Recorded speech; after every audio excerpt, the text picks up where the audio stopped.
Dave Palumbo here with a RX Muscle Supplement and Science.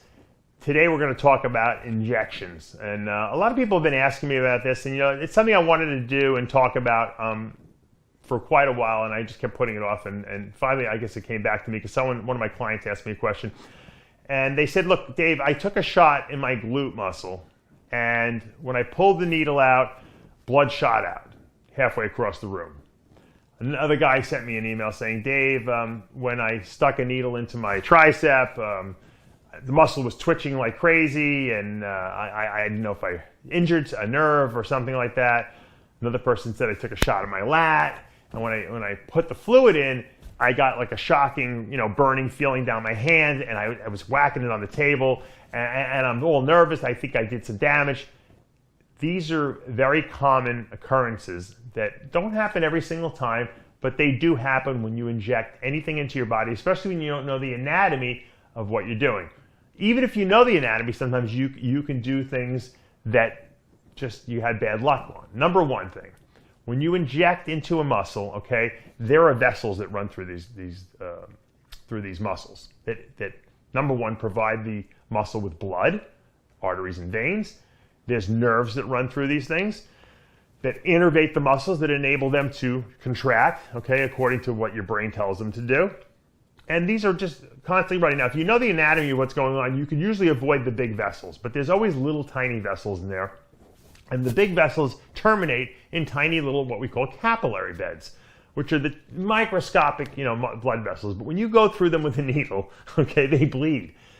So when you're injecting, okay, a substance into a muscle, and you maybe break some of these vessels in there, all the pressure from that substance you're injecting creates back pressure, which can cause the blood, it can cause some of the stuff you're injecting to squirt out, okay, of the wound. And I've talked about this before.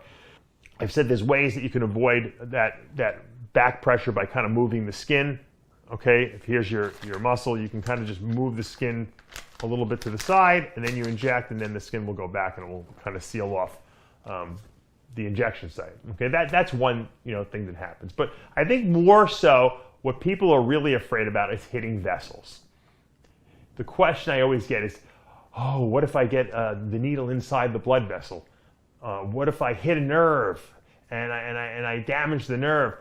Very unlikely, and I'm going to show you why. Here's my I have all these cords all over my studio floor. There's no organization, okay, in certain areas. So I got one of these cords here. I think it's an HDMI cord. This, if you think about the inside of, forget the muscles and everything, inside the muscles, okay, your bicep muscle, for instance, or tricep muscle, you have this array of blood vessels running through, the muscle. Some of these are nerves, some of these are arteries, some of these are veins. It doesn't matter what they are. When you inject, when you take a needle, let's take our needle here, and actually, do I have my needle pen? I do. This was sent to me by Bobby Muscles, my little needle pen, a syringe pen. When you take your syringe and you actually inject through the skin, okay, and you perforate the skin, now you have to navigate these vessels that you don't even know they're in there, okay? So most of the time you go in and you don't hit anything, and you put the shot in and you're all good to go. Sometimes, however, you take an odd angled shot and you go in, and rather than go right into between the vessels, you actually hit a vessel. Now, if you're going slow enough in, what happens is these vessels are kind of they're dangling. They're very loose. They're not really anchored in there. So if you hit something, they just kind of move out of the way if you're going slow. See how this thing is just kind of pushing these cords away and going through them?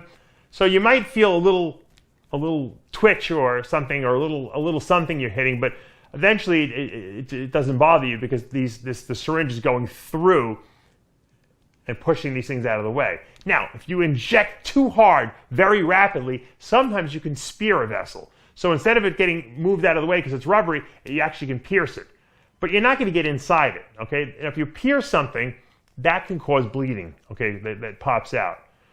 If you go slowly and you hit a nerve, okay, and you move it out of the way, you might get the muscle twitching a little bit because you're actually, it's like you're punching the nerve a little bit, and the nerve is punching you back. That's normal, okay? That's normal. If you inject this thing too fast and you spear the nerve, which I have never heard anyone do, but it's possible you can get a really big backlash. Now, more likely what happens a lot of times is people get in there and they get very close to a nerve. Then they inject their substance in, and as they inject it in, it starts occupying space and putting pressure on the nerve. So all the fluid in there is pressing on this nerve, and it causes the nerve to fire. I see it a lot of guys when they do their lat injections. They'll inject here, they put a lot of fluid in there because it's a big muscle, and then it puts pressure on that nerve, and then all down their arm they start getting this like shooting pain or this fiery feeling or this tingling. There's a lot of different sensations. It's not because you've damaged the nerve, because if you would have felt it right when you stuck the needle in. You're not. Sometimes you feel just a little movement in there, and then you inject, and then all of a sudden you get this burning feeling. Or that's because you're putting pressure against the nerve now, and it's causing the nerve to fire. Okay, and that's not normal, obviously. Now, usually the pain goes away or the discomfort goes away pretty quickly. If it doesn't and it lasts a few days, it's because that fluid is kind of still in that same area and it's near the nerve. You might want to massage it a little bit in that area to kind of try to move it around, because that's going to take the pressure off the nerve. Sometimes, once again, if you're going too fast, you could nick something or damage something just a little bit, and it causes a tremendous amount of inflammation around that area. When inflammation occurs, massaging is not going to help. It might actually irritate it more. A lot of times you just got to heal. You could take some anti-inflammatories if it's really bad, the pain, or uncomfortable. That's less likely of a situation or scenario. More likely is you're putting pressure around that nerve or vessel because of the fact that you've pumped or pushed a lot of fluid, whether it be 3, 4, 5 cc's. I don't know how much people put in it nowadays. But even putting 1 cc too close to a nerve and putting pressure on it can be annoying. And that's really what it is. It becomes annoying, and it can become a nagging little bit of pain. But like I said, usually once the oil dissipates in a couple hours or even less than that, the pain goes away. So it just depends on where you put it. But this network of vessels is the way it is. And once again, as long as you go in slowly, that's why I tell you, when you put a needle in, just go nice and slowly, and it will push these vessels out of the way. It's not going to spear them. You're not going to get inside the vessel. You're not going to be injecting oil in your vein or artery. It's almost, if I asked you to try to do it, you probably couldn't do it. That's how hard it is. These vessels are very rubbery. Just like this cord is rubbery, it's almost impossible for me to stick a needle into this cord, and even if I hold it tight, because every time I do it, it just moves out of the way. You might, once again, irritate it a little bit, but you're not gonna get inside these vessels or you're not gonna spear a nerve. Once again, unless you go crazy. That's why it always drives me nuts when I go to the doctor's office and they want to vaccinate you, and I get this nurse with this long needle that's way too long that they absolutely don't need, especially on a person like me who has no body fat, and they get on my shoulder and they go, woof, and they hit you with this needle like at 100 miles an hour. I'm like, yo, whoa, you don't have to put it in that fast. Oh, it'll be over before you know it. I said, that's all right. I said, I'm not worried about it being over. I could wait 5 seconds more. Take your time. Because I know that if they hit something in there, it's going to hurt, and I'm going to be in pain and sore for a couple days from it. There's no need to go in that fast. You push it nice and slow. It goes in like a nice little slight butter knife into the thing. You push your fluid in at a nice steady pace. It doesn't have to be super fast either, because if you inject things too quickly too, sometimes you can put a lot of pressure against these vessels, and we don't want that.